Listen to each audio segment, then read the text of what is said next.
And there's no one there to hold the hand to say I love you. Everything's going to be fine.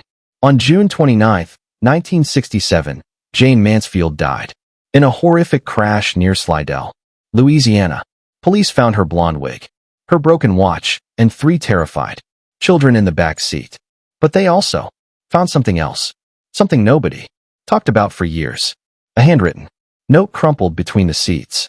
It wasn't addressed to her kids. It wasn't for her boyfriend, Sam Brody, who died. Beside her, the name on that paper shocked investigators, and what it said is even more shocking. Fan letters that I'd received from fans that were all pertaining to my mom. Whether they were. Jayne Mansfield was born as Vera Jane Palmer on April 19, 1933 in Bryn Mawr, Pennsylvania. Her parents, Herbert and Vera Palmer, were well educated and successful. Her father was a respected attorney and her mother was a school teacher. They lived comfortably and hosted elegant gatherings. Jayne grew up surrounded by this sense of high society, but deep down, something never felt quite right. Even as a little girl, she sensed that this perfect world would not last forever. That fear became real when Jayne was just 3 years old. In 1936, she was riding in the car with her parents when her father had a sudden heart attack behind the wheel. The car swerved off the road. Jayne and her mother survived without physical injury, but losing her father shattered her childhood. This moment shaped her forever. She felt the loss of his affection every day after that, and it created a deep need to be noticed and loved. Psychologists believe that early trauma like this can change a child forever, and Jayne was no exception. Throughout her life, she seemed to chase the attention she had lost. Yet Jayne was more than just a sad little girl. She was exceptionally bright.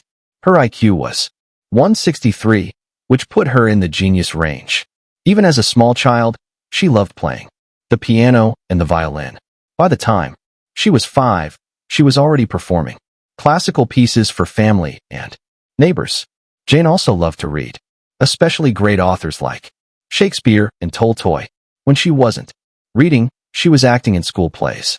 The people who knew her back then didn't see the dumb blonde image she would later take on. They saw a serious, talented girl with big dreams. When Jayne was 6, her mother remarried Harry Peer, a sales engineer. The family moved to Dallas, Texas, leaving behind the big house and the comfortable life they had known in Pennsylvania. The move was a shock. Dallas was very different, but Jayne adjusted in her own way. Even on their driveway, she would put on little concerts with her violin, gathering small crowds of neighbors to watch.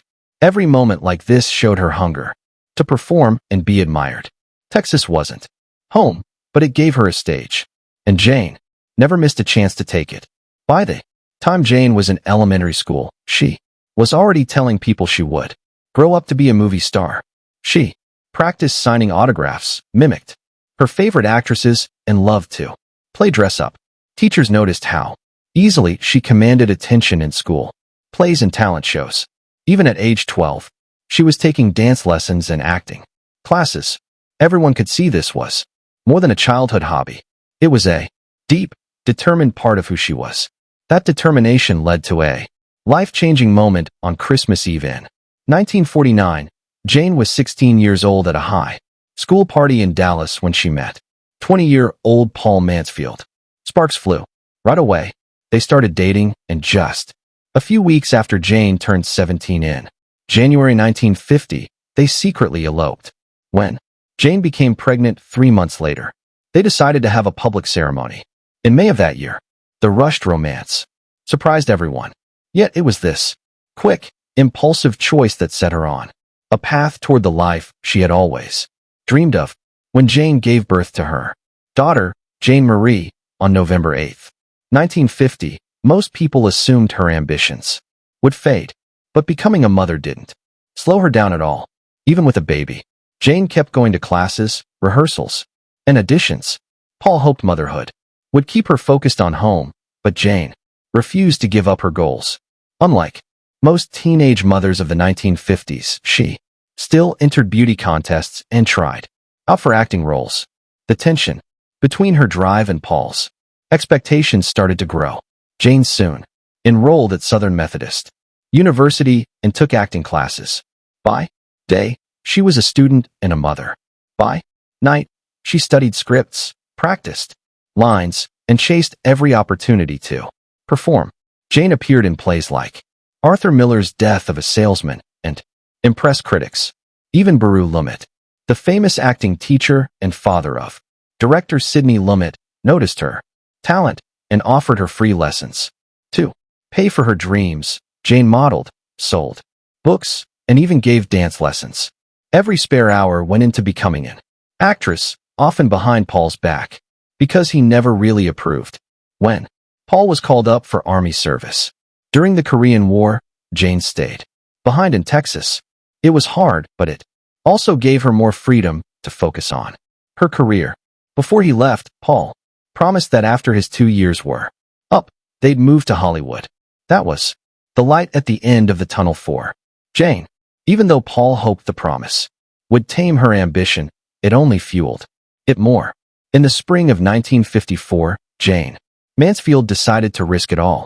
She convinced her husband, Paul Mansfield, to leave Dallas and move to Los Angeles. She wanted to chase fame.